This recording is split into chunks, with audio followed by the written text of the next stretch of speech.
Your winning streak has ended. Your luck has run out. Violating the law is a losing proposition, and you can bet on that. The warning hit like a gunshot across the entire sports world. Loud, shocking, and impossible to ignore. Within hours, FBI raids tore through multiple cities, uncovering what would soon be called the biggest gambling scandal in NBA history. This is an illegal gambling operation and sports rigging operation that spanned the course of years. The FBI led a coordinated takedown across 11 states to arrest over 30 individuals today responsible for this case, which is very much ongoing. Not only did we crack into the fraud that these perpetrators committed on the grand stage of the NBA, but we also entered and executed a system of justice against La Casa Nostra to include the Bonanno, Gambino, Genovese, and Lucchesi crime families. But when those same raids mysteriously turned into a bloodbath, it became crystal clear. The real game wasn't being played on the court. In the pre-dawn darkness, across 11 different states, federal agents moved like ghosts. The whispers about suspicious sports bets had exploded into one of the largest criminal investigations modern sports had ever seen. One that pointed fingers at not just gamblers, but NBA stars, coaches, and even the mafia itself. Today, as you've heard, our office conducted a massive nationwide takedown from 2 indictments of 34 defendants for their alleged involvement in 2 separate illegal poker and sports betting schemes. FBI Director Kash Patel called it Operation Royal Flush, a massive joint effort between the FBI, Homeland Security Investigations, and the NYPD's Organized Crime Task Force. For more than 4 years, agents had been quietly tracking a web of dirty money, encrypted messages, and game day manipulation that reached from Las Vegas casinos to Madison Square Garden. When dawn broke, the silence shattered. FBI convoys rolled into suburbs from New York to Nevada, kicking down doors and cuffing suspects. 34 arrests went down at the exact same time, leaving the entire league in disbelief. Among those detained, big names that fans never expected to hear in a criminal lineup: Portland Trail Blazers head coach and Hall of Famer Chauncey Billups, Miami Heat's Terry Rozier, and former Cavaliers guard turned coach Damon Jones. At the New York field office, Assistant Director Christopher Raya stood before cameras, agency flags glinting behind him as reporters scrambled to catch every word. The indictment, he said, was historic. Example occurred on March 23rd, 2023 in Charlotte. Terry Rozier, an NBA player now with the Miami Heat, but at the time playing for the Hornets, allegedly let others close to him know that he planned to leave the game early with a supposed injury. Using that information, members of the group placed more than $200,000 in wagers on his under statistics. Rozier exited the game after just 9 minutes, and those bets paid out, generating tens of thousands of dollars in profit. Not one, but 2 major operations exposed, and both deeply connected. The first, an underground network called Nothing But Bets, a system built on insider wagering and rigged prop bets that allegedly involved current NBA players. The second phase of the investigation, Operation Venn Diagram, blew the lid off a nationwide poker ring so slick it felt straight out of a crime movie. The FBI discovered mafia-linked tech that could manipulate poker hands without a single player noticing. According to the indictment, this syndicate had been quietly bleeding the system for years, raking in tens of millions and funneling that dirty cash straight into old-school organized crime families with deep Italian roots. Agents and investigators dedicated countless hours and sleepless nights in identifying the criminal network, dissecting communications and patterns, and following the money with precision. We built a case, piece by piece, and what we discovered was a sprawling criminal enterprise that utilized cutting-edge technology and various methods of deception to dupe unsuspecting gamblers into paying up so that these defendants could cash. Even veteran investigators were stunned. One official compared it to insider trading for the NBA, and the phrase stuck. The sports world gasped as the feds revealed that some NBA players allegedly used locker room secrets, like pregame injuries, lineups, and strategies, to place carefully timed bets through middlemen before the games even started. That's wild. NYPD. Commissioner Jessica Tisch broke down one jaw-dropping example during a press briefing. She claimed that after a winning bet hit big, the money was delivered straight to Rozier's house, where the group sat around counting stacks of cash like they just won the lottery. The room went silent as she said it, but here's the craziest part. Both Operation Royal Flush and Venn Diagram shared one dark secret: tech-assisted rigging. Hidden shuffling machines, decks laced with barcodes, and even X-ray poker tables designed to expose cards in real time. Investigators said it was next-level cheating, the kind that made Las Vegas con men look amateur. NBC News later revealed that Chauncey Billups and Damon Jones weren't just bystanders. They were the face cards of the operation. They allegedly used their fame and NBA credibility to reel in rich investors, these so-called fish, into rigged poker games that were anything but fair. When agents raided one of the poker spots, what they found left jaws on the floor. Inside the shuffling device, a micro camera linked to a phone hidden under the table. Beneath the poker felt, X-ray sensors secretly transmitted live data to a control room where operators dictated the flow of each hand. The streak has ended. Your luck has run out. Violating the law is a losing proposition, and you can bet on that. The financial damage was brutal. One high roller reportedly lost $1.8 million in a single night, and overall losses soared past $7 million, confirmed by HSI director Ricky Patel himself. The money trail didn't stop there. It stretched across the globe. Funds were funneled through fake shell companies in Cyprus, the Cayman Islands, and Hong Kong, only to circle back into U.S. banks disguised as consulting income. At first, the NBA tried to brush it all off, calling the whispers nothing more than wild rumors. But when the FBI confirmed they'd made direct contact with the league itself, that wall of silence shattered overnight. The NBA finally admitted it was cooperating with federal agents, but refused to say a word about who was involved. That morning's arrests weren't just another scandal. They were the start of an earthquake that shook both sports and organized crime to their core. Within hours, booking offices in 9 different states were flooded with paperwork. The list of detainees looked like something out of a mob movie. NBA coaches, players, and longtime mafia figures all getting fingerprinted side by side. News anchors could barely keep up as cable networks went live nonstop, while fans on social media exploded with disbelief and conspiracy theories flying everywhere. At FBI headquarters in New York, Assistant Director Christopher Raya stepped in front of cameras, his tone heavy but sharp. He called the operation a criminal and cultural reckoning. He revealed that what started as a gambling probe had evolved into a multi-layered financial web that stretched from poker tables to luxury shell companies, offshore accounts, and fake consulting firms. The paper trail wound through Manhattan's Garment District, Atlantic City fronts, and even a secret high-stakes casino in the Hamptons, known by its eerie codename, Larna. Sources inside the investigation told reporters the syndicate wasn't operating alone. The operational arm was allegedly tied to 4 of New York's most infamous mafia families: Bonanno, Gambino, Genovese, and Lucchese. That revelation hit like a thunderclap. Not only did we crack into the fraud that these perpetrators committed on the grand stage of the NBA, but we also entered and executed a system of justice against La Casa Nostra to include the Bonanno, Gambino, Genovese, and Lucchese crime family. Here in New York to announce a historic arrest across a wide-sweeping criminal enterprise that envelops both the NBA and La Casa Nostra. It proved that the old-school mob hadn't disappeared. It had simply upgraded its game, sneaking into modern sports through digital gambling and tech-driven manipulation. What blew agents away was how advanced the scam was. Investigators found encrypted betting portals disguised as innocent fantasy sports apps. But behind the scenes, these platforms were tracking fixed outcomes and moving dirty money around the world. One FBI insider said, "The genius wasn't just in the lies, it was how they turned legit technology into weapons." Asino security analyst Sal Piede became the unexpected star of the day when he stepped forward to break down the exact equipment used in the scandal. In a televised demo, Sal showed how the suspects allegedly used high-tech cheating gear straight out of a spy movie.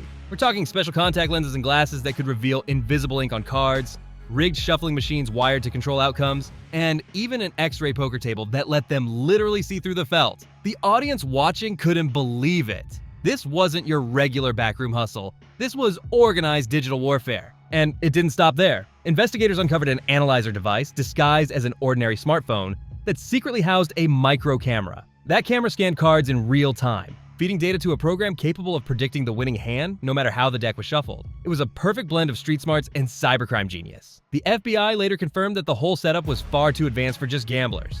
It had to involve cybercriminals and ex-casino tech engineers who knew exactly how to exploit the system from the inside. What I don't know is that this is an illegal gambling operation and sports rigging operation that spanned the course of years.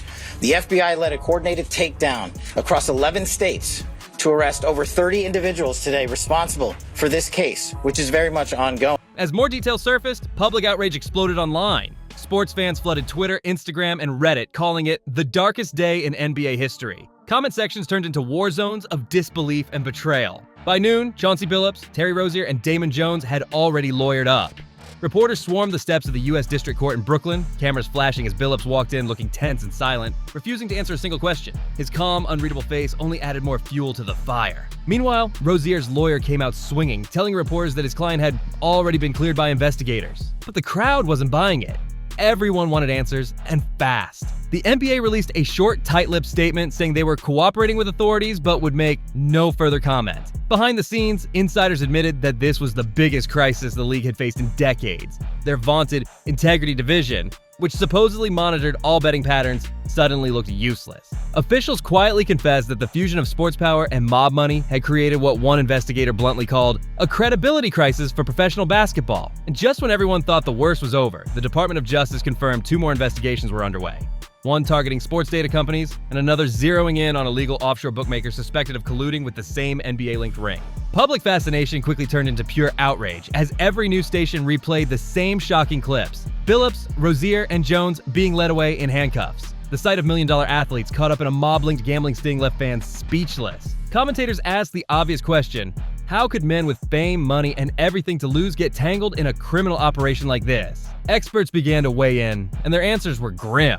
Some pointed to gambling addiction, something that thrives in the shadows of locker rooms where players brag about big wins but hide their losses. Others said it was plain greed or worse, trust gone wrong. These athletes may have thought they were just hustling a little on the side, not realizing they'd been lured in by criminal masterminds disguised as business partners, offering easy cash and private bets that seemed harmless at first. But the FBI saw it differently. Agents weren't calling it a mistake, they were calling it a systemic crisis. A dangerous mix of celebrity, influence, and organized crime that blurred every line between legal sports betting and criminal manipulation. This wasn't just a few players gone rogue. This was an entire structure built to corrupt from the inside. And despite FBI warnings to stay calm, the public couldn't stop spiraling. Whispers of a bigger cover-up spread like wildfire online. People started asking if the scandal stretched beyond basketball, into banks, crypto, and politics. Then came the leaks. Classified financial documents showing that the same money laundering routes used in this scandal had also appeared in other major investigations. Funds moved through crypto exchanges, fake charities, and even political donation pipelines, all using the same offshore channels exposed by Operation Royal Flush. That revelation changed everything. The fallout hit instantly. Sponsors yanked their endorsements overnight. Social media platforms quietly cut ties. The fraud is mind-boggling. It's not hundreds of dollars. It's not thousands of dollars. It's not tens of thousands of dollars. It's not even millions of dollars. We're talking about tens of millions of dollars in fraud and theft and robbery across a multi-year investment. PR teams went into crisis mode, while several NBA teams launched internal reviews of their player conduct monitoring policies. Inside locker rooms, the tension was unbearable. Players stopped talking, teammates avoided eye contact, and agents scrambled to rewrite contracts before the fallout got worse. The symbolism was gut-wrenching. In a single week, 5 or more prominent careers had been crushed, just like that. Once celebrated athletes were now symbols of scandal, greed, and betrayal. But the biggest question still hung in the air like smoke. If the FBI had been watching the mafia's gambling operations for years, why now? Why let it all blow up at once? And how deep did this partnership between pro athletes and organized crime really go? The days after the arrest felt like a slow-motion implosion. Court filings unsealed in the Eastern District of New York revealed something even darker.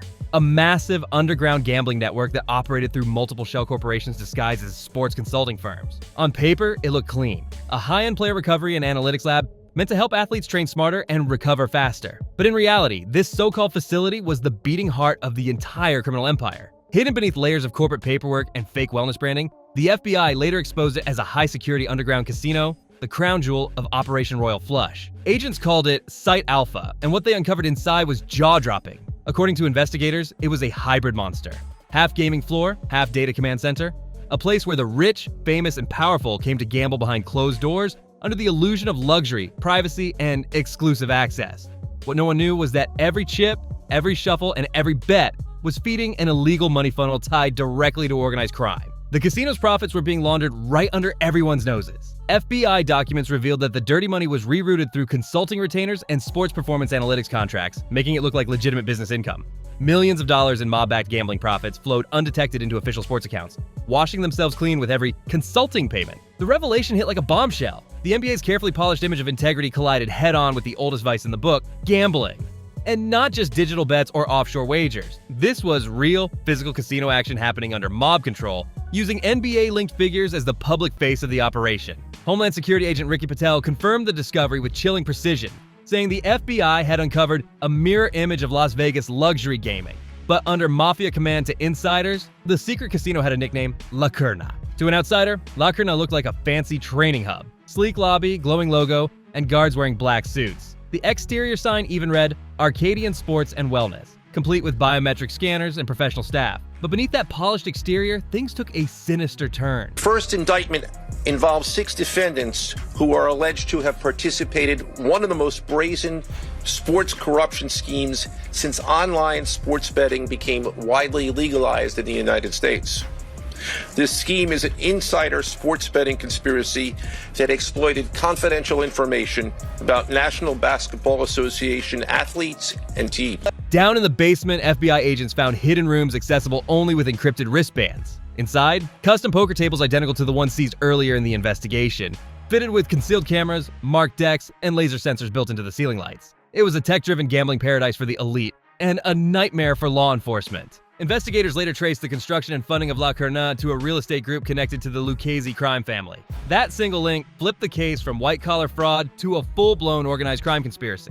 When the news broke, public disbelief turned into pure chaos. Commentators flooded the airwaves asking how multi-millionaire NBA players, men adored by fans and protected by brand deals, could end up risking everything to play in mob-controlled underground casinos. Experts started connecting the dots.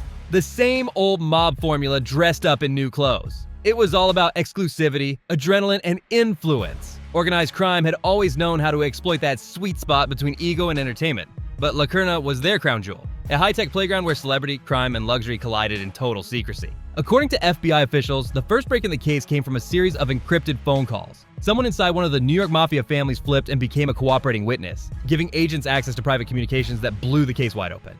Those calls allegedly captured NBA players coordinating training sessions and analytics meetings during the offseason.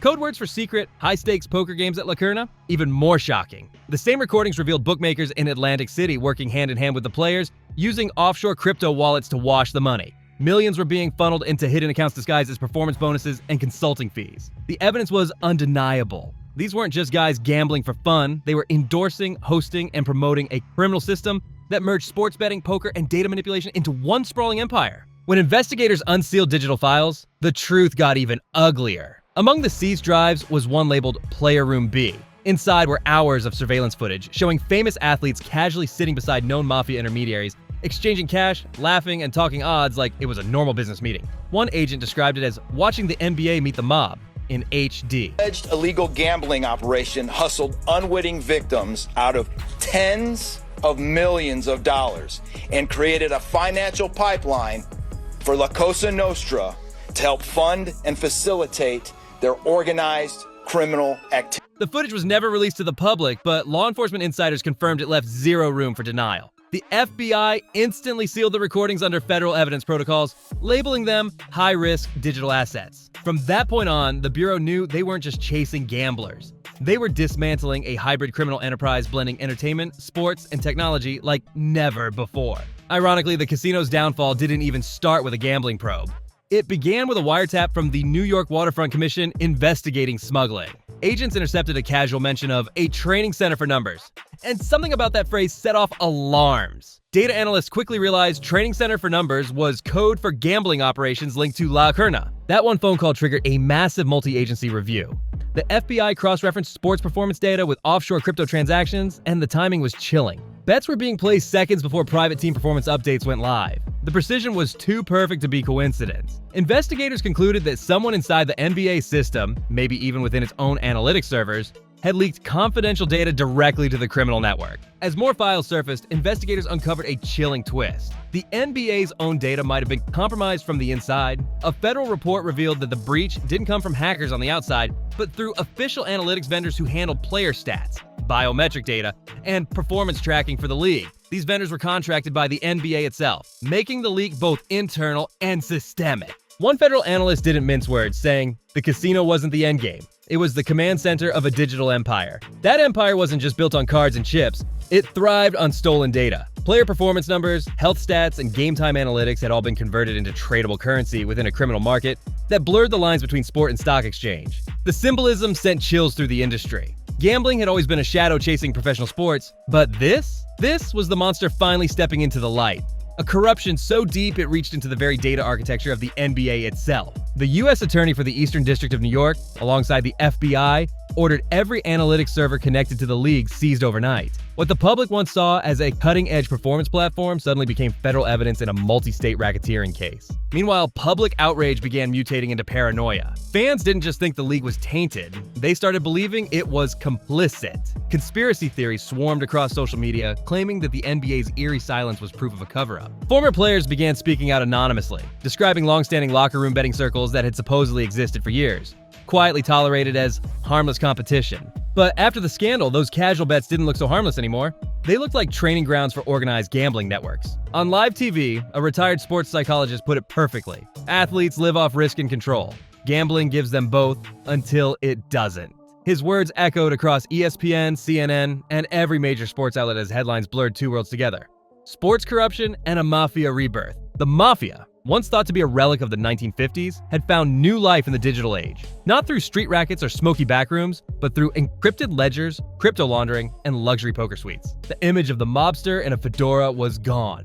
Now it was men in tailored suits, holding sports investments and offshore wallets. Federal analysts gave this new wave of organized crime a name: crypto racketeering. And according to insiders, it was only just beginning. Even as Operation Royal Flush appeared to close, with dozens of arrests, frozen assets, and a dismantled underground casino, whispers started to rise from the West Coast. Evidence suggested another casino operating quietly out of Nevada, possibly even bigger and more dangerous than La Curna. This rumored network was allegedly backed by high-ranking financiers with deep investments in professional sports franchises. Inside the bureau, this new phase earned a chilling codename: Project Mirage. To the public, the FBI looked victorious. But behind the scenes, agents were already chasing new trails of money and influence. The documents hinted at private equity groups funneling funds through offshore trusts connected to sports ownership circles. Codename Project Mirage, the next lead sent shockwaves through federal agencies. The FBI's new intel pointed to an even more discreet underground casino operating across state lines, one that mixed legal gambling with covert data manipulation.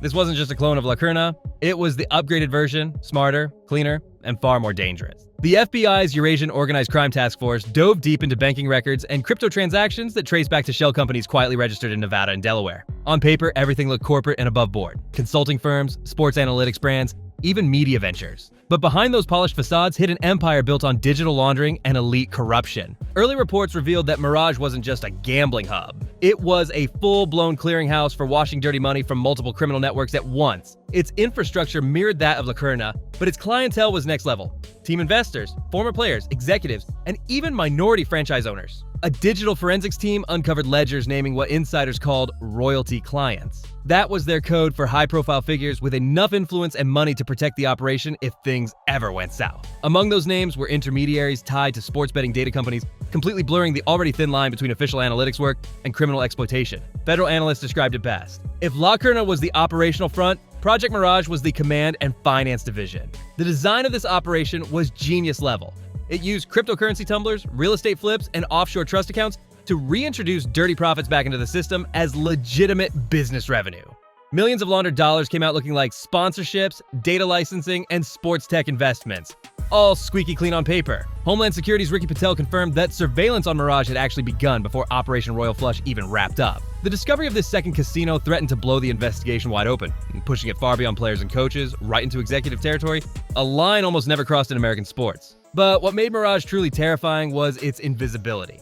It wasn't a glittery mob-run casino with hidden poker rooms. It was digital, built to disappear in plain sight. According to leaked affidavits later obtained by investigative journalists, the facility was secretly constructed inside an abandoned data center just outside Reno, Nevada. It was renovated under the cover of a media production hub, complete with fake business licenses and a staff roster full of ghost employees. When the FBI ran a raid simulation, they uncovered disturbing details: high-definition camera mounts, fiber optic cabling, and data servers configured for live streaming and real-time analytics manipulation. The setup matched everything you'd expect from a high-tech betting command center. In essence, Mirage wasn't a casino that hosted games. It controlled them. It was a digital powerhouse that could intercept live betting data, predict odds, manipulate market trends, and funnel insider intel directly to offshore bookies.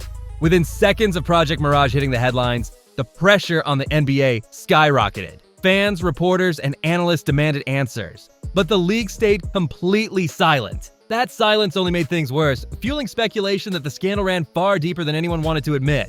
Meanwhile, in federal courtrooms across New York and Miami, defense attorneys for Chauncey Billups and Terry Rozier went on the offensive. They claimed their clients were manipulated, lured into a web of deceit they didn't fully understand.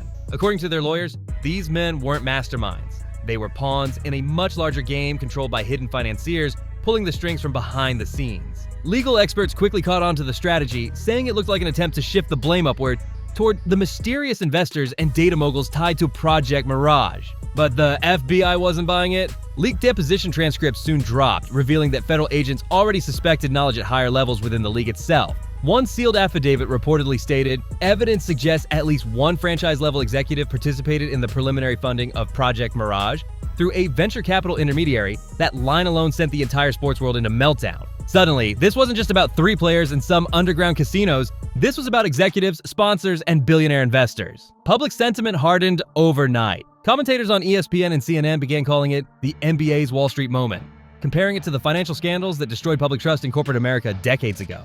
Every news outlet started replaying press conference footage. The forced smiles, the nervous denials, and viewers could see the shift. Shock turned into disgust. Disbelief turned into betrayal. The words illegal casino, rigged poker, and mafia-backed betting became synonymous with professional basketball. By this point, the scandal had outgrown sports entirely. It had evolved into a geopolitical storm involving international banking systems, cryptocurrency networks, and organized crime coordination across multiple countries. Inside private government meetings, officials argued over just how much of the truth should be released to the public. Some feared that exposing Mirage's full scale could shatter faith, not just in the NBA, but in law enforcement itself. But secrecy didn't last long. Leaks spread like wildfire. Independent journalists began tracing property and corporate records, uncovering shell companies linked to major NBA sponsors. Those shell corporations pointed straight to real estate parcels matching Mirage's exact GPS coordinates outside Reno. The press forced federal agencies to finally confirm what the FBI had been hiding. Project Mirage was real. And that single confirmation destroyed the NBA's PR defense overnight. Corporate sponsors immediately froze multi-million-dollar advertising deals, investors backed out of pending team acquisitions, and at least 2 franchise owners were hit with internal audits after being named in related filings. The phrase, "when the game falls apart," dominated every front page. The FBI's exposure of Project Mirage didn't just end the secrecy, it ripped the mask off an entire system that had been operating in the shadows for years. Within days, financial markets, law firms, and global media outlets scrambled to assess what they were witnessing. The largest sports corruption probe in modern history. Inside the Eastern District of New York, the tension was electric. Prosecutors were gearing up for what was being called one of the biggest federal trials in modern sports history. The courtroom lineup read like a crossover between ESPN and Goodfellas, a fusion of professional athletes, mafia figures, and corporate financiers all facing justice under one roof. What had started as a gambling scandal had now morphed into a collision between entertainment, money, and federal power. It wasn't just about who placed a bet anymore. It was about how deeply corruption had embedded itself into the very DNA of professional basketball. At the center of it all were the names that had started the fire: Chauncey Billups, Terry Rozier, and Damon Jones, joined by a growing list of new indictments: data engineers, financial brokers, and alleged mob intermediaries.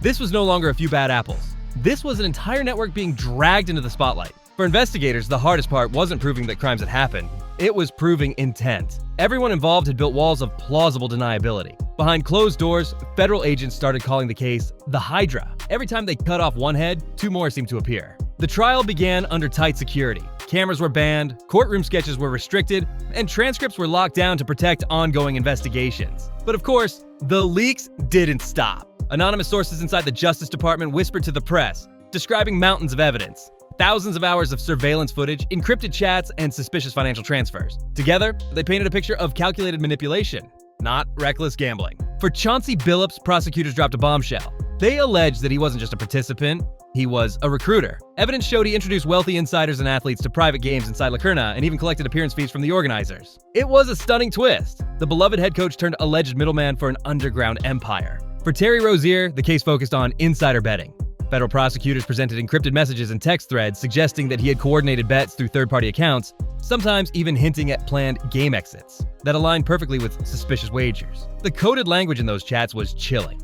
Casual enough to sound innocent, but precise enough to move millions. As for Damon Jones, the accusation hit differently. He was charged with facilitation, accused of using his ties in sports media and coaching to legitimize the underground poker nights and charity tournaments that were anything but charitable. According to the FBI, those flashy celebrity events were actually money laundering fronts disguised as fundraisers. Each defense followed the same playbook.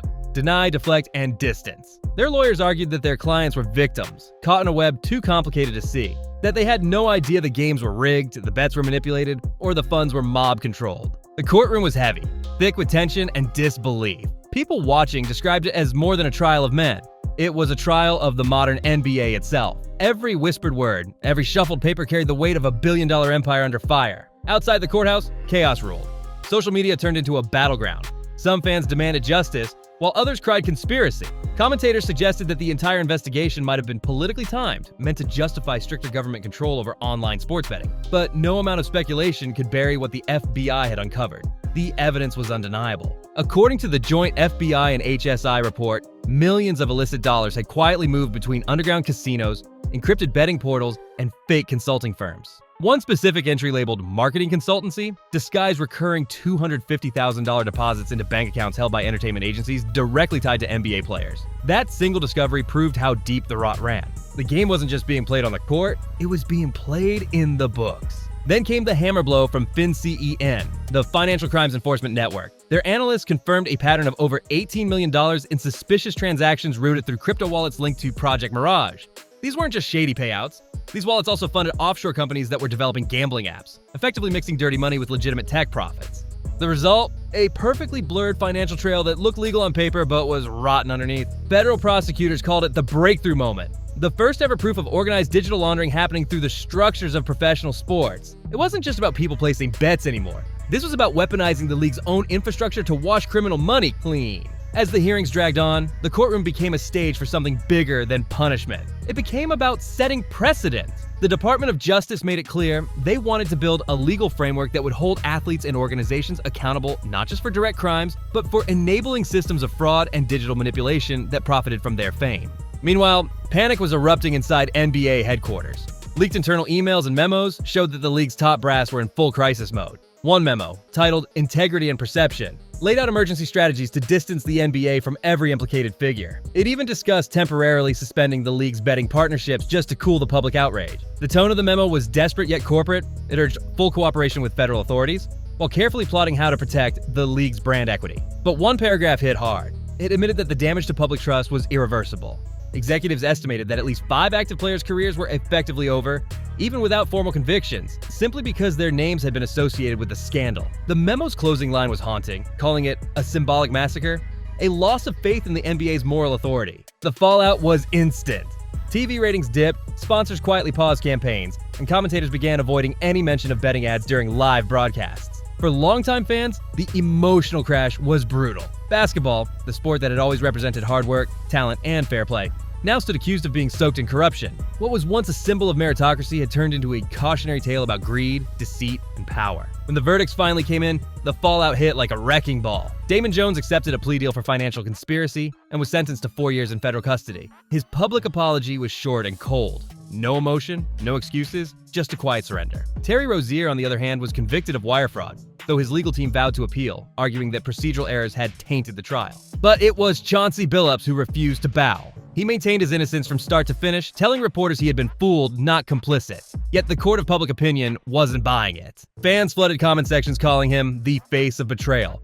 And sports talk shows turned his name into a symbol of lost integrity. Behind closed doors, the NBA Board of Governors scrambled to save what was left of the league's credibility. They convened an emergency meeting to decide disciplinary actions, and the results were swift and merciless. Every player, coach, or staff member linked to the investigation, even those who hadn't been charged, was hit with indefinite suspension. The league's official statement was meant to sound strong, but rang hollow. The NBA maintains a zero-tolerance policy for criminal exploitation of sports integrity. For most observers, the damage was already irreversible. The scandal had rewritten the history of the game, turning heroes into villains and champions into headlines. But the nightmare wasn't over. As the FBI pressed forward with secondary indictments under Project Mirage, new evidence began pulling in names from beyond basketball. Now the web reached sports betting firms, analytics contractors, entertainment marketers, and even data licensing executives. By the time spring rolled around, the investigation had ballooned so massively that officials rebranded it as the Sports Integrity Task Force. What began as an NBA scandal had grown into a full-blown federal operation stretching across multiple industries,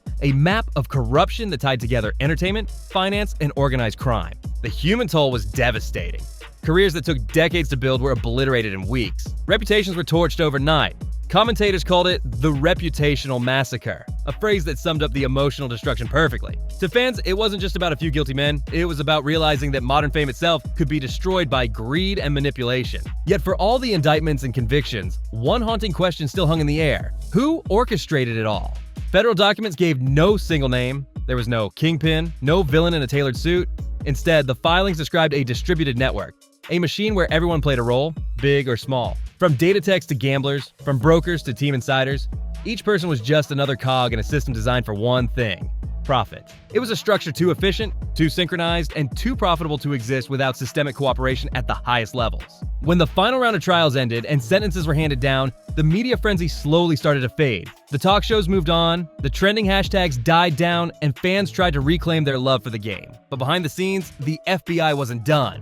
Not even close. Inside the organized crime division, agents continued chasing new leads, tracing hundreds of offshore accounts and crypto wallets tied to the Mirage network. Each new discovery peeled back another layer of deceit, exposing deeper collusion between entertainment, finance, and the criminal underworld. By the time the Bureau released its final report on Operation Royal Flush, it read less like a legal document and more like a modern tragedy, a chronicle of corruption that revealed how one of America's proudest sports became the stage for one of its darkest crimes. The FBI's final report read like a grim autopsy of modern crime, a chilling breakdown of how the underworld had evolved from smoky backroom gambling dens to sleek encrypted networks run through celebrity intermediaries. Every new wave of technology hadn't destroyed organized crime. It had perfected it, giving the old syndicates new camouflage and digital power. In its closing debrief, the Bureau spelled it out plainly.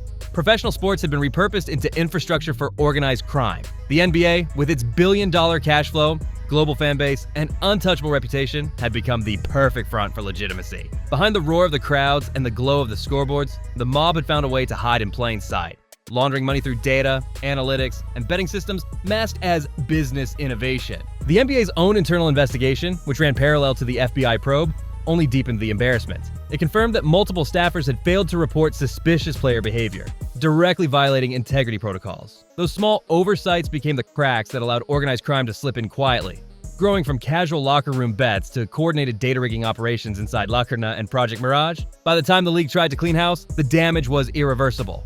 Over the next few months, the NBA quietly cut ties with several longtime sponsors and data analytics firms implicated in the scandal. The financial fallout was brutal. Over $600 million lost in canceled advertising deals, data contracts, and revoked partnerships. But the real loss couldn't be measured in money. It was reputational, a wound to the league's very soul. The players caught in the storm were erased from the game overnight. Exile was immediate and absolute. None of them were reinstated. Their jerseys vanished from merchandise stores, their endorsements disappeared, and though their stats still sat in the record books, their names had become synonyms for scandal. When the FBI officially closed the case files, the symbolic wreckage was staggering. 5 major NBA careers, gone. Several corporate partnerships, dissolved. And an entire generation of fans left wondering if the sport they loved had ever truly been clean. Trust in professional basketball, once rock solid, was now fragile and conditional. Every highlight reel, every MVP announcement carried a shadow, the quiet question of whether the game was still pure. The Bureau's final press conference was a far cry from the chaos that had kicked this all off. The media room, once jam-packed with flashing cameras and shouting reporters, was now half empty. The buzz had faded, exhaustion had set in. An FBI spokesperson stepped up to the podium and delivered the agency's closing line, procedural but powerful. Corruption thrives where oversight sleeps. That phrase became the defining epitaph of the entire scandal.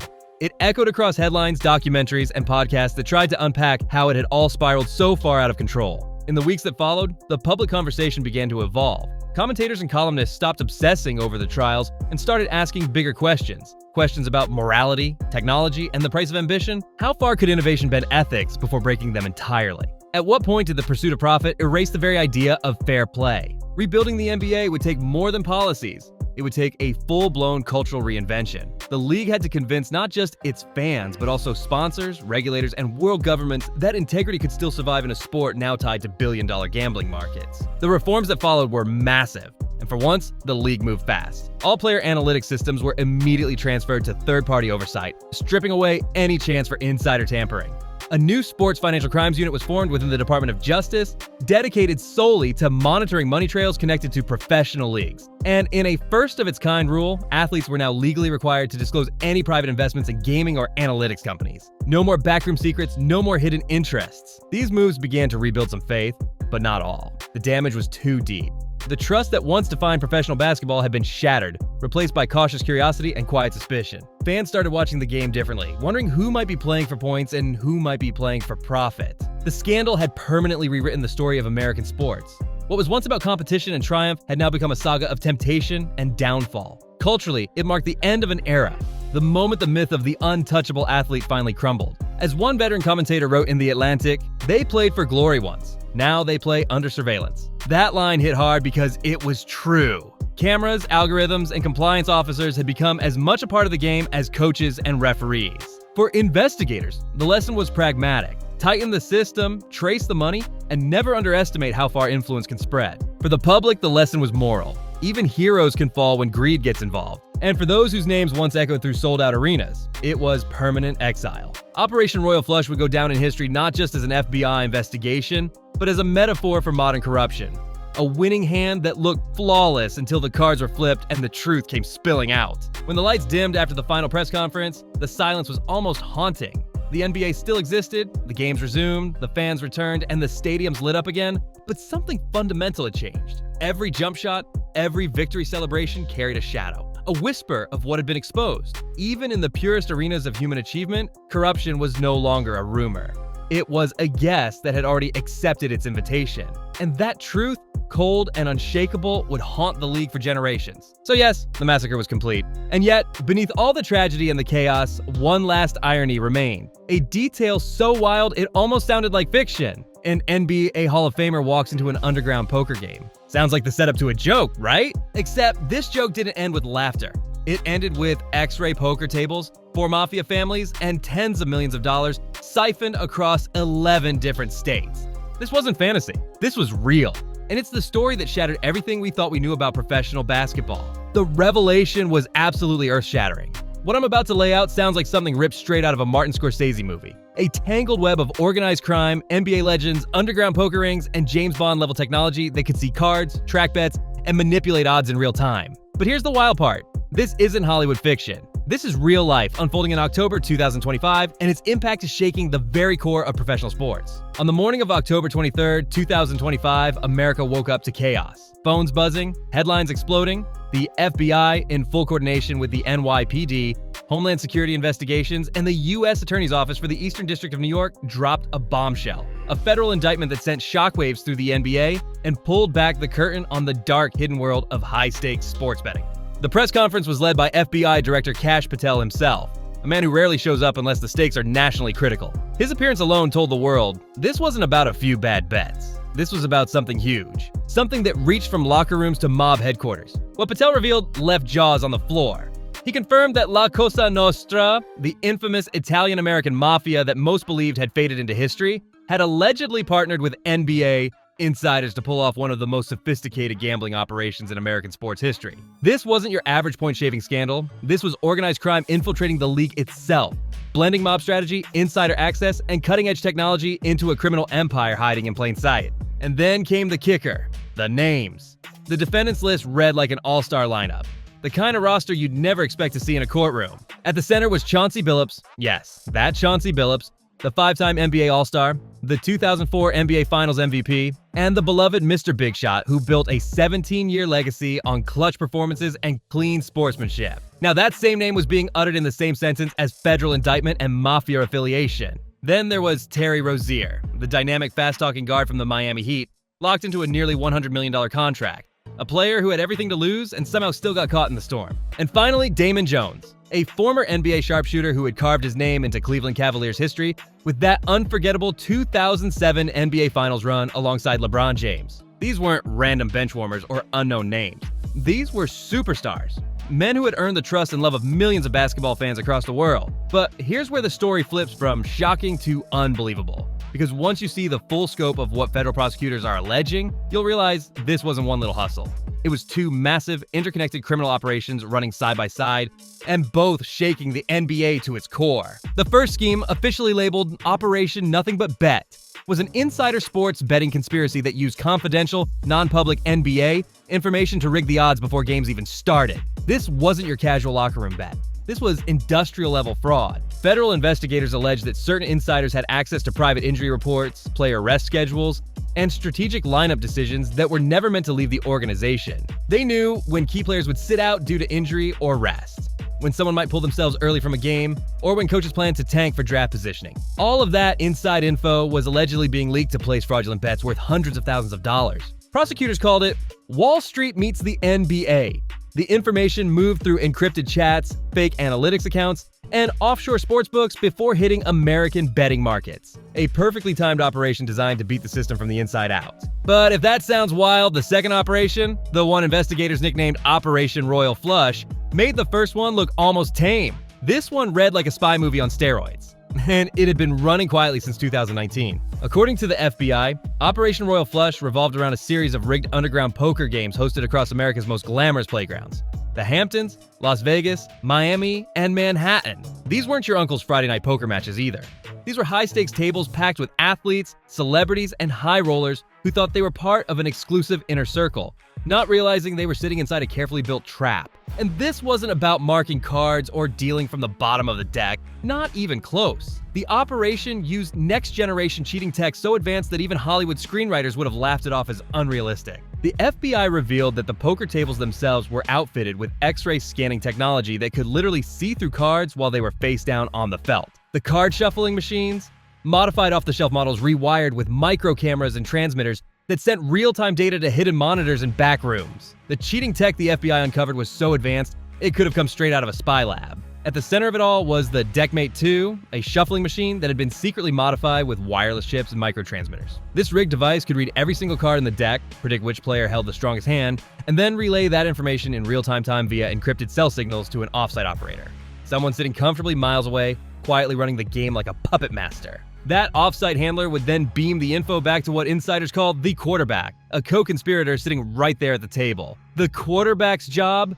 To discreetly pass along the winning intel using prearranged body language and subtle gestures, a tap on a chip stack, a touch to the collar, or a flick of the wrist. These signals told the other cheaters exactly when to bet big or fold fast. And that's not even the craziest part. The FBI discovered that the crew also used poker chip tray analyzers with hidden cameras, contact lenses laced with micro readers that could see pre-marked cards, and even eyeglasses equipped with miniature optical sensors that let players read invisible markings on the deck. This wasn't gambling. This was digital warfare disguised as poker. But then the story took an even darker turn, into a world that most people thought was long gone, buried in mob history books and old Scorsese flicks. Because behind all that tech, all that precision, all that slick coordination, stood the mafia. Specifically 4 of New York's most powerful crime families, the Bonanno, Gambino, Genovese, and Lucchese organizations, collectively representing 4/5 of the legendary 5 families that have ruled American organized crime since the Prohibition era. Federal investigators said the fingerprints of these syndicates were all over the operation: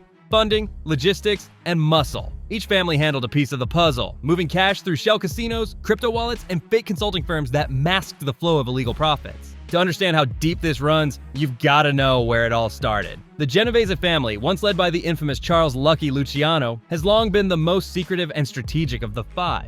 Luciano was the architect of the modern American mafia, forming the Commission in the 1930s, a council that united the mob's power structure across the country. His legacy still echoes through every organized gambling racket that exists today. Then there's the Gambino family, a name that instantly brings back memories of the John Gotti era. The Dapper Don himself, flashy suits, diamond pinky rings, and an iron grip on New York's criminal underworld during the 1980s and early 1990s. Gotti became a media sensation, untouchable until the feds finally caught up. His swagger made the Gambinos the most recognizable mob family in the world. And that same brand power still carries weight on the street. Now, that same shadowy influence has allegedly resurfaced, not through extortion or smuggling, but through sports betting, tech rigs, and digital crime. Among the defendants in this new federal case is Angelo Ruggiero Jr., the son of none other than Angelo Quack Quack Ruggiero, one of Gotti's most trusted enforcers and inner circle members back in the day. Angelo Ruggiero Jr.'s nickname, Quack Quack, came from his father's infamous habit of talking too much. And ironically, that same loose tongue helped bring down the Gambino empire back in the day. History, it seems, really does repeat itself. The Bonanno family, another name straight out of mob legend, gained their own kind of twisted fame during the Banana Wars of the 1960s, a brutal internal civil war that tore their ranks apart, leaving behind a trail of blood, betrayal, and paranoia. Then there's the Lucchese family, the quiet powerhouse that kept its grip through labor racketeering and union infiltration for decades. Even after wave of federal crackdowns, they never really went away. They just learned to blend in, staying powerful while everyone thought the mob was long dead. But this time, they weren't running extortion rackets or hijacking trucks. They were running poker tables, data servers, and digital scams. And the numbers? Absolutely jaw-dropping. According to federal prosecutors, the poker ring alone defrauded victims of at least $15 million, though investigators quietly admit the real number could be far higher. Because for every player who came forward, there were dozens too embarrassed or afraid to admit they'd been hustled by pros running a rigged casino under mob control. And when victims didn't pay up, that's when the old school muscle came knocking. Federal documents describe scenes of violence so intense they sound like movie scripts. Except they're real. There were assaults on debtors, threats against family members, and in one chilling 2023 incident, a gunpoint robbery where masked men stormed a storage facility to steal one of the rigged Deckmate 2 machines itself. Authorities believe the crew wanted to reuse the tech or sell it to another illegal operation. Imagine that. People literally robbing each other for a cheating machine. While the poker operation was thriving with all its high-tech wizardry and mafia backing, the insider betting conspiracy was running right alongside it, feeding off the booming legalized sports gambling industry that had taken over America. And this is where things get very real for everyone watching, because this part of the story isn't just about the mob or basketball. It's about a system that you might have been part of without even knowing it. See, this scandal exposes massive cracks in the foundation of an industry that's exploded since 2018. When the U.S. Supreme Court's ruling in Murphy vs. NCAA struck down the federal ban on sports betting. That single decision changed everything. It opened the floodgates for states to legalize and regulate gambling, creating one of the fastest growing industries in modern American history. And the numbers? They're staggering. Since that ruling, the U.S. sports betting market has skyrocketed to over $100 billion a year. Companies like DraftKings, FanDuel, and BetMGM went from niche apps to mainstream entertainment giants. Their ads plaster TV screens during every major sporting event, their logos flash across stadiums, and their partnerships with pro leagues have turned gambling into a normalized part of the game day experience. And what used to be whispered about in backrooms is now broadcast in high definition. But that explosion in popularity brought vulnerability. And that's exactly what the mob saw. Federal investigators allege that the same organized crime families that once controlled illegal betting parlors in the Bronx and Brooklyn have simply moved online. Now they infiltrate betting platforms through data manipulation, insider access, and fraudulent analytics firms that look completely legitimate on paper. The NBA has been leading the charge in the sports betting boom, and that's part of what makes this entire scandal so explosive. Commissioner Adam Silver had been openly advocating for legalized sports betting since 2014, years before it became politically trendy. Back then, he said regulation would bring transparency to what had always been an underground industry. What he couldn't have predicted was that the very transparency he championed would become the mob's perfect camouflage. Under Silver's leadership, the league jumped headfirst into multi-billion-dollar partnerships with some of the biggest betting platforms in the world: FanDuel, DraftKings, BetMGM, and others. These deals reshaped the entire way fans experience basketball. Now you can bet in real time, not just on final scores, but on every micro moment of the game. How many rebounds a player grabs, how many assists they dish, or even whether a specific three-pointer will drop. On paper, it was revolutionary. A fusion of entertainment, tech, and adrenaline. But beneath the glossy marketing and billion-dollar profits lurked a darker truth. That same instant access system also created instant access loopholes.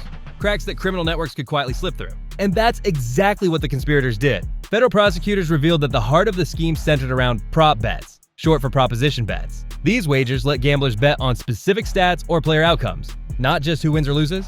For example, will LeBron James score more than 25.5 points tonight? Will Terry Rozier play more than 30 minutes? Will a certain player notch a double-double? These bets are addictively popular because they keep fans locked in even when the game itself isn't close. The more props, the more engagement, and the more engagement, the more money flowing into sportsbooks. But for the criminals running this operation, those same prop bets became weapons. Between December 2022 and March 2024, the defendants allegedly exploited the small but critical time gap between when NBA teams made internal decisions about player availability and when that information became public. Here's how it worked, and it's downright genius in a twisted way. Every NBA team has morning shoot-arounds, medical evaluations, and strategy meetings before game day. That's when the real decisions get made. Who's playing, who's resting, who's limited because of an ankle tweak the fans don't know about yet. Coaches and trainers might agree to bench a player for rest or cut minutes for someone nursing a minor injury. Here's where the operation went from slick to straight-up criminal genius. The NBA's internal player availability decisions, who's playing, who's resting, who's questionable, are made hours before that information ever reaches the public, sometimes even a full day earlier. And in that silent window, when team insiders know the truth but the betting world doesn't, there's a massive opportunity to cash out on pure insider knowledge. The federal indictment spells out exactly how the scheme unfolded, not in theory, but in real-world NBA games. At least 7 matchups were identified across multiple teams. The Charlotte Hornets, Los Angeles Lakers, Portland Trail Blazers, Orlando Magic, Cleveland Cavaliers, Toronto Raptors, and Chicago Bulls. But one example stands out as the perfect snapshot of how deeply this scam had infiltrated the league. Let's rewind to March 23, 2023. The Charlotte Hornets were set to face off against the New Orleans Pelicans. Everything looked normal. Star guard Terry Rozier was in the starting lineup. No injury designation, no red flags. To fans and sportsbooks, it was business as usual. But according to the FBI and federal prosecutors, behind the scenes, Rozier allegedly sent a private text message to his childhood friend, De Niro Laster. In that message, he supposedly revealed that he planned to leave the game early, claiming a foot injury as his official excuse. This was information no one else in the entire world had access to yet. It wasn't public, it wasn't on the injury report, it hadn't even been whispered to the press. Armed with that insider intel, Laster and a group of co-conspirators allegedly went to work fast. Using burner phones, alternate logins, and offshore accounts, they began placing massive prop bets across multiple sportsbooks. Their wager strategy? Simple but brilliant. Bet the under on everything tied to Rozier's performance. They allegedly bet he'd score fewer points, play fewer minutes, and fall short in several statistical categories. All things that would happen naturally once he left the game early. According to prosecutors, they placed over $200,000 in bets in just a few hours, spreading the action across various online platforms to avoid triggering any alerts. And just like clockwork, it happened exactly as predicted. That night, Terry Rozier played barely 9 to 10 minutes, scored just 5 points, and then suddenly left the game, claiming a foot injury that miraculously needed no treatment and didn't stop him from suiting up again 2 days later. It was a flawless play, one that looked innocent to everyone watching, but to federal investigators, it was the smoking gun. But as wild as that incident was, it turned out to be just one puzzle piece in a much bigger and far darker operation. Enter Damon Jones, former NBA guard, coach, broadcaster, insider. His name appeared in both federal indictments, and prosecutors say he wasn't just involved, he was the bridge connecting the poker ring to the betting conspiracy.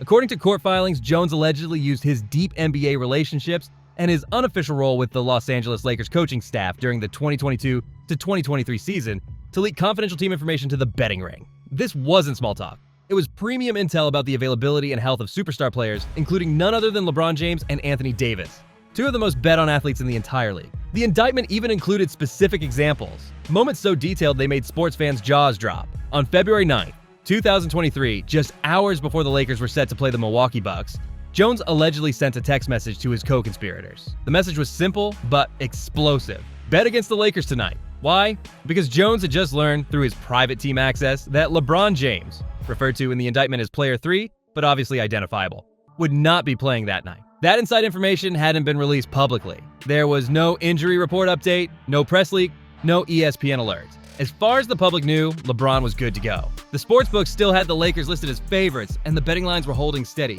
But in that short golden window, the window where Jones knew something the world didn't, the conspirators allegedly moved fast. They placed heavy wagers across multiple online sportsbooks, betting against the Lakers with full confidence they'd win big. When tip-off came and LeBron didn't step onto the court, everything fell into place, just like the plan. Federal prosecutors said it was a textbook case of information asymmetry.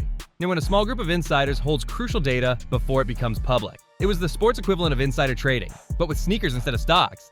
And it didn't stop there. On January 15th, 2024, nearly a year later, Jones allegedly did it again. This time, prosecutors say he shared private information about both Anthony Davis and LeBron James ahead of a Lakers versus Oklahoma City Thunder matchup. These weren't backyard wagers. Prosecutors allege this was a big-time operation that pushed more than $1 million in fraudulent prop bets, with legit-looking wagers hitting into the millions as well. The indictment makes it sound organized, not casual. Money engineered to drain sportsbooks while appearing normal on the surface. One of the most shocking claims targets Chauncey Billups and the Portland Trail Blazers. According to prosecutors, on March 24, 2023, Billups, or someone matching his description, allegedly leaked that the Blazers plan to tank the game against the Chicago Bulls by resting key players like Anthony Simons to chase better draft positioning. That kind of insider tip is pure gambling gold, and if true, would let insiders bet with near certainty. Prosecutors say co-conspirators moved fast and placed more than $100,000 in bets based on that tip alone. The filings portray a scheme that wasn't sloppy cash under the table stuff. It read like a business plan for cheating, using layered methods to hide how the winnings moved. According to the charges, the money flowed through crypto transfers, peer-to-peer apps like Venmo, bank wires, and old-school cash swabs, all allegedly used to launder the profits and scramble the trail for investigators. Those moves let the conspirators slice up payouts and reroute funds, so tracing them would be a nightmare. The indictment also says they spread action across multiple online sportsbooks using proxy accounts and straw bettors, so no single wager would trigger automated fraud alerts. They even mixed in some planned losses to make betting patterns look random, small, smart moves to cover a massive coordinated sting.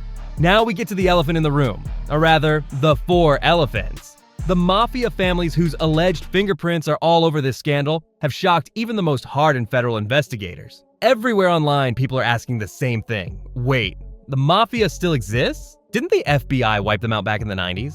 And honestly, it's a fair question. Pop culture's kind of moved on. We're used to hearing about cartels, cybercrime rings, or international syndicates, not the old-school Italian-American mob. Movies stopped glamorizing it, TV shows stopped obsessing over it, and a lot of folks figured the 5 families were a relic of the past. But here's the cold truth that law enforcement keeps repeating. La Cosa Nostra. This thing of ours never disappeared. It just evolved. The FBI says the mob didn't die, it adapted. It traded racketeering for real estate, extortion for equity, and street corners for spreadsheets. The structure stayed the same, but the business changed. The same family names that once ruled the boroughs of New York just learned how to blend into the modern economy. Sure, the old bosses fell hard. The RICO Act of the 1980s and 1990s wiped out most of the mob's traditional hierarchy. The feds dismantled entire empires built by men like John Gotti, the flashy dapper don of the Gambino family, who died behind bars after his empire collapsed. Vincent the Chin Gigante, the Genovese boss who famously wandered around Greenwich Village in his bathrobe pretending to be insane to dodge the law. He died in prison too. Those prosecutions were massive wins for the FBI. Dozens of capos, soldiers, and associates flipped, becoming informants and turning decades of silence into courtroom fireworks. New York tabloids went wild as mobsters ratted on each other in trials that read like crime novels. But like any resilient business, organized crime adjusted. When the feds took away their rackets, they didn't quit. They went digital. They traded loan sharks for crypto wallets and gambling dens for betting platforms. And that's exactly what Assistant Director Christopher Raya hammered home during his speech at the October 23rd, 2025 press conference. Standing at that podium with a wall of agency flags behind him, he said something that hit hard. The FBI has not and will never take its eye off Italian organized crime in this city. Christopher Raya didn't mince words. He made it clear that while La Cosa Nostra might not dominate headlines like it did in the Gotti or Gigante days, the families are very much alive and thriving. They still extort, they still run illegal gambling, and now they're finding brand new revenue streams, including partnering with NBA insiders to bankroll their growing criminal empires. According to the federal indictments, 13 defendants tied to the poker case are confirmed members or associates of the Bonanno, Gambino, and Genovese families, with even more Lucchese links popping up during discovery. These weren't wannabes or small-time hustlers either. Prosecutors are talking about capos, enforcers, and money handlers with real rank inside the families. Let's break down just a few of the names that made seasoned investigators' jaws drop. Joseph Camano Jr., identified by prosecutors as an acting boss within the Bonanno family. He allegedly oversaw poker operations in Lynbrook, New York, running his empire from behind the counter of a small neighborhood coffee shop called the Grand Cafe. To locals, it was just a chill hangout spot. But to the FBI, it was a front for an illegal gambling ring that had been operating since at least 2012. Angelo Ruggiero Jr., a known Gambino family enforcer and the son of the legendary Angelo Quack Quack Ruggiero, one of John Gotti's closest allies. Investigators say the younger Ruggiero was the muscle behind the Hampton side of the operation, allegedly collecting debts and persuading those who owed money through intimidation and violence. Ernest Ernie Muscarella, a Genovese family veteran charged with overseeing the money laundering pipeline. He allegedly managed the international transfers that kept the operation's profits clean, moving money through Cyprus, the Cayman Islands, and Hong Kong before bringing it back stateside under fake consulting and sports analytics income. Federal prosecutors say these men weren't just dabbling in gambling. They were running it like a Fortune 500 company. Each family handled a different part of the structure. The Bonannos controlled the poker operations, the Gambinos provided protection and enforcement, the Genovese managed the financial laundering, and the Lucchese family allegedly supplied logistical support, real estate, shell companies, and offshore accounts. What's wild and terrifying is how organized the system was. Meetings were held in private rooms of legit restaurants, where phones were left outside and deals were made over espresso. Cash flowed through crypto wallets and fake tech contracts. It was old-school mafia discipline mixed with modern-day innovation. But here's the part that's honestly mind-blowing. The cheating technology at the center of this billion-dollar scam, it's not some secret black market invention. It's available online, right now. A New York Post investigation following the arrests found that almost every single device described in the FBI's report, from X-ray poker tables to smart card scanners, can be bought legally on the internet. For as little as $5,000, you can order an X-ray poker table from specialty websites that ship worldwide. Some even come with instructional YouTube videos walking you through how to mark cards, hide cameras, and manipulate decks. You can buy the tools of the trade online, no movie props needed. Modified card shufflers, including the Deckmate 2 model named in the indictments, are available or can be custom tweaked for about $1,000 to $2,000, and full mark card and lens kits go for under $500 on a bunch of specialty sites marketed as Advantage Play gear. Crazy, right? But gear alone don't win big. You need the know-how, the setup, and the backup to run high-stakes games that reel in rich marks, and most crucially, the muscle to collect when those marks skip out on losses. Federal filings say that muscle came straight from mob crews, and the violence was real and brutal. Prosecutors say about $1.8 million was forced out of victims via threats, beatings, and extortion, and at least one guy got robbed at gunpoint just to snatch a rigged shuffler. Showing how nasty things got when crews fought over the hottest cheating tech or when runners couldn't pay up. That's the ugly side. Some players lost hundreds of thousands in one night, and enforcers allegedly showed up at homes and businesses to make the point painfully clear. The takedown wasn't accidental. It was painstaking police work. Agents ran massive wiretaps that pulled in thousands of calls and texts between co-conspirators, then executed search warrants that grabbed the smoking gun hardware, modified shufflers, marked decks, special lenses, and even x-ray tables. What they seized read like a tech store for cheats, and it all wound back to the suspects tied to the ring. This probe went global fast. Law enforcement teamed with overseas partners, especially in Italy, to chase crypto trails and laundered cash through shell companies across multiple jurisdictions. Undercover work and cooperating witnesses also put agents right inside the rigged games to see how the scam played out in real time. The FBI's undercover ops didn't just expose how the scam worked, they documented it down to the last move. Every signal, every text, every rigged shuffle was caught in real time. But now that the criminal side's in motion, the fallout is hitting another courtroom, the NBA's own disciplinary system. The league's constitution and bylaws are crystal clear when it comes to gambling misconduct, and Commissioner Adam Silver holds full authority to impose lifetime bans on any player, coach, or staff member caught betting on NBA games, sharing insider info for gambling purposes, or taking part in any scheme to manipulate outcomes. This isn't uncharted territory. The league already set precedent when Jonte Porter was hit with a lifetime ban earlier this year for prop bet violations.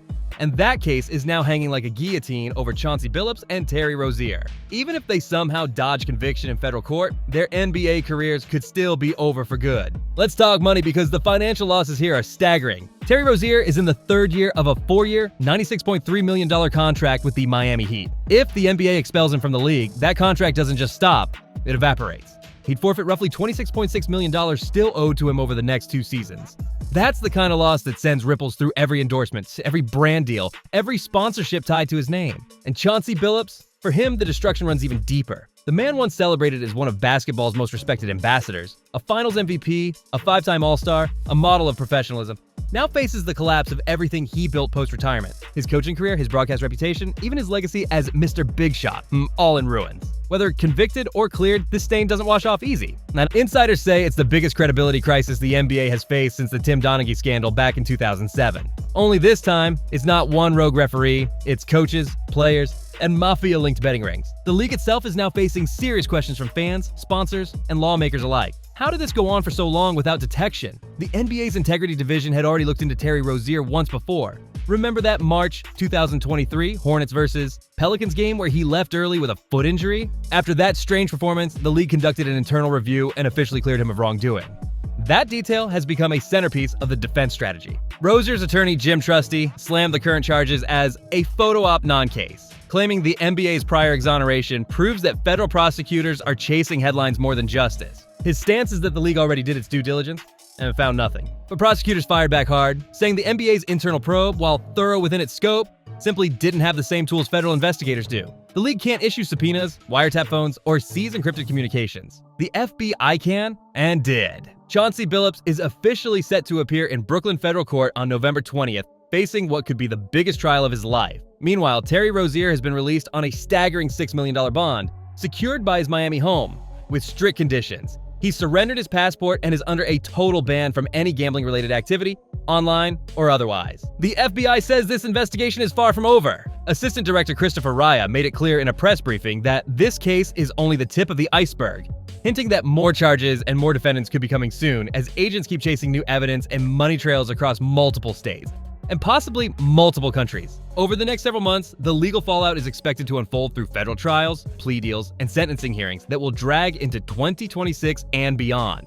But beyond the courtroom drama, this case has already forced a massive public reckoning. It's made everyone, from fans to lawmakers, stop and ask, what's the real cost of the sports betting boom? Because while gambling has turned into a $1 trillion global industry that fuels excitement, sponsorships, and media deals, it's also created the perfect storm for corruption. Every fraudulent wager, every rigged poker game, and every leaked insider tip eats away at the foundation of what makes sports real. At the end of the day, if fans start believing the games are fixed, that every buzzer beater, every comeback, every miracle win might just be pre-scripted, then all the money in the world won't be able to buy back that trust. This scandal is more than a sports story. It's a warning. It shows how easily greed and technology can collide to poison something millions of people love. So as we watch these trials unfold, one truth hits hard. If the soul of the game gets sold to the highest bidder, the scoreboard might still light up. But the magic that made us care in the first place? That disappears forever. Let me know your thoughts in the comments. Do you think the NBA can bounce back from this? Do you believe this is just the beginning of a much bigger cleanup in pro sports? Drop your opinions below, hit that like button, subscribe, and share this video. Because trust me, you won't want to miss what's coming next.